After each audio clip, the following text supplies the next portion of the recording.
ఉండే strict rules, కఠినమైన నిర్ణయాల వల్ల కూడా ఇలా చేస్తూ ఉంటారు. ఇంకొకటి వచ్చి ముఖ్యమైనది at present digital screening. So మొబైల్కి, ల్యాప్టాప్స్కి లేదంటే కంప్యూటర్లకి అలవాటు పడిపోతున్నారు. ఇక్కడ ఒక చిన్న కథ చెప్తానండి. ప్రతి వాళ్ళ ఇంట్లో జరిగేదే. ఒక 6-7 ఏళ్ళ కుర్రాడు ఆయుష్ వాళ్ళ అమ్మతో కలిపి మాల్కి వెళ్ళాడు. అక్కడ మాల్లో పెద్ద చాక్లెట్ ఒకటి చూసి నాకు ఆ చాక్లెట్ కావాలమ్మా అని అడిగాడు.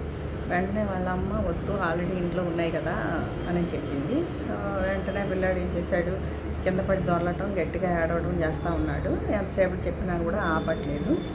సో దానికి కారణం ఏంటి? ఒకటి, అమ్మ ఆల్రెడీ ముందే స్ట్రిక్ట్గా చెప్పేసి ఇంట్లో ఆల్రెడీ ఉన్నాయి కదా.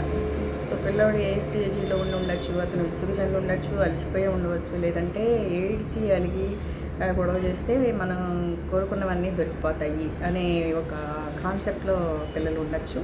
దీని వలన అతను అలా చేసి ఉండొచ్చు. సో పిల్లోడు అలా ఏడుస్తూ గొడవ చేస్తే చుట్టూ అందరూ మనల్ని చూస్తున్నారనే ఇదితో వాళ్ళ అమ్మ వెంటనే చాక్లెట్ కొనిచ్చేసింది. సో దీని వలన ఇంకా అది వాళ్ళు కంటిన్యూ చేస్తుంటారు. దీనికి పరిష్కారం ఏంటి? వాళ్ళ అమ్మ ముందే స్ట్రిక్ట్గా అలా చెప్పకుండా నేను బతిమాలుతున్నట్టు నువ్వు ముందు ఏడుపు ఆపిన తర్వాతే నీకు ఏం కావాలో నేను చూస్తాను అని అన్నట్లయితే పిల్లవాడు ఏడుపు ఆపేవాడేమో. కన్విన్సింగ్గా మాట్లాడి పిల్లల్ని తమ దారిలో తెచ్చుకోవాలండి. సో ఇది జరగాల్సింది.